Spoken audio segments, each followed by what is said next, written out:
ನಿರ್ಮಾಣಕ್ಕಾಗಿ 700ಕ್ಕೂ ಹೆಚ್ಚು ಆಸ್ತಿ ಭೂ ಸ್ವಾಧೀನ ಪ್ರಕ್ರಿಯೆ ವೆಚ್ಚ.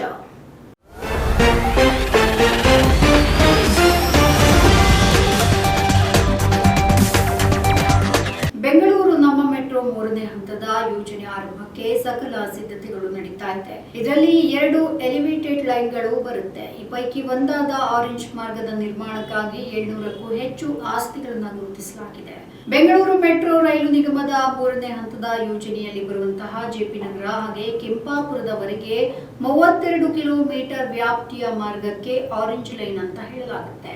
ಈ ಮಾರ್ಗದ ಡಿಪಿಆರ್ಗೆ ಅನುಮೋದನೆ ಈಗಾಗಲೇ ಸಿಕ್ಕಿದೆ. ಇದರ ನಿರ್ಮಾಣದ ಸಲುವಾಗಿ ಮೆಟ್ರೋ ಅಧಿಕಾರಿಗಳು ಬರೋಬ್ಬರಿ 700ಕ್ಕೂ ಹೆಚ್ಚು ಆಸ್ತಿಗಳನ್ನು ಭೂ ಸ್ವಾಧೀನಕ್ಕಾಗಿ ಗುರುತಿಸಿದ್ದಾರೆ. ಈ ಮೆಟ್ರೋ ಆರೆಂಜ್ ಮಾರ್ಗವು ಸಿಲ್ಕ್ ಬೋರ್ಡ್ ಹಾಗೆ ಬೆಂಗಳೂರು ವಿಮಾನ ನಿಲ್ದಾಣ ಇದರವರೆಗೆ ನೀಲಿ ಮಾರ್ಗ, ಕಾಳಿನ ಅಗ್ರಹಾರದಿಂದ ನಾಗಾವರವರೆಗೆ ಪಿಂಕ್ ಲೈನ್ ಹಾಗೆ ಸಂಪರ್ಕಿಸುವಂತಹ ಮಾರ್ಗದ ಉದ್ದಕ್ಕೆ ಈ ಆಸ್ತಿಗಳು ಬರುತ್ತೆ. ಆರೆಂಜ್ ಮಾರ್ಗ ನಿರ್ಮಾಣದ ಆರಂಭಕ್ಕೂ ಮೊದಲು ನಮ್ಮ ಮೆಟ್ರೋ ಅಧಿಕಾರಿಗಳು ಗುರುತಿಸಿರುವಂತಹ ಈ ಎಲ್ಲ ಆಸ್ತಿಗಳ ಸ್ವಾಧೀನಕ್ಕಾಗಿ ಬರೋಬ್ಬರಿ 1,900 ಕೋಟಿ ರೂಪಾಯಿ ಖರ್ಚಾಗಲಿದೆ ಅಂತ ಅಂದಾಜು ಮಾಡಲಾಗಿದೆ.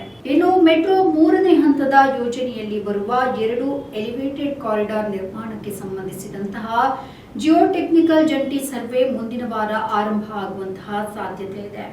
ಬಿಎಫ್ಆರ್ಸಿಎಲ್ 3 ವಿಭಾಗಗಳಲ್ಲಿ ಈ ಆಸ್ತಿಗಳನ್ನು ಸ್ವಾಧೀನಪಡಿಸಿಕೊಳ್ಳಲು ತೀರ್ಮಾನ ಮಾಡಿದೆ. ಮುಂದಿನ ಕೆಲವೇ ವಾರಗಳಲ್ಲಿ ಈ ಕುರಿತು ಅಧಿಸೂಚನೆ ಹೊರಬೀಳಲಿದೆ ಅಂತ ಕೂಡ ವರದಿಯಾಗಿದೆ.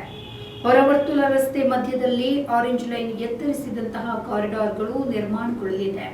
ಇಲ್ಲಿ ಬೃಹತ್ ಮೆಟ್ರೋ ಪಿಲ್ಲರ್, ಮೆಟ್ರೋ ನಿಲ್ದಾಣ, ಪ್ರವೇಶ ಮತ್ತು ನಿರ್ಗಮನ ಸ್ಥಳಗಳಿಗೆ ಹಾಗೆ ಕೆಲವು ಸ್ಥಳಗಳಲ್ಲಿ ವೈಡಕ್ಟ್ ನಿರ್ಮಾಣದ ಅಗತ್ಯತೆ ಇದೆ. ಸದ್ಯ ನಗರದಲ್ಲಿ ಮೆಟ್ರೋ ಹಳದಿ ಮಾರ್ಗವು ವಾಣಿಜ್ಯ ಕಾರ್ಯಾಚರಣೆಯನ್ನ ಆರಂಭಿಸಲು ಸಿದ್ಧವಾಗಿದೆ. ನಂತರ ನೀಲಿ ಮಾರ್ಗದಲ್ಲಿ ಮೆಟ್ರೋ ಸಂಚಾರ ನಿರೀಕ್ಷಿಸಬಹುದಾಗಿದೆ. ಇದರೊಂದಿಗೆ ಗುಲಾಬಿ ಮಾರ್ಗ ತೆರೆಯಲಿದೆ. ಈ ಸಮಯದಲ್ಲಿ ಮೆಟ್ರೋ ಆರೆಂಜ್ ಮಾರ್ಗ ಕಾಮಗಾರಿ ಆರಂಭವಾಗಲಿದೆ.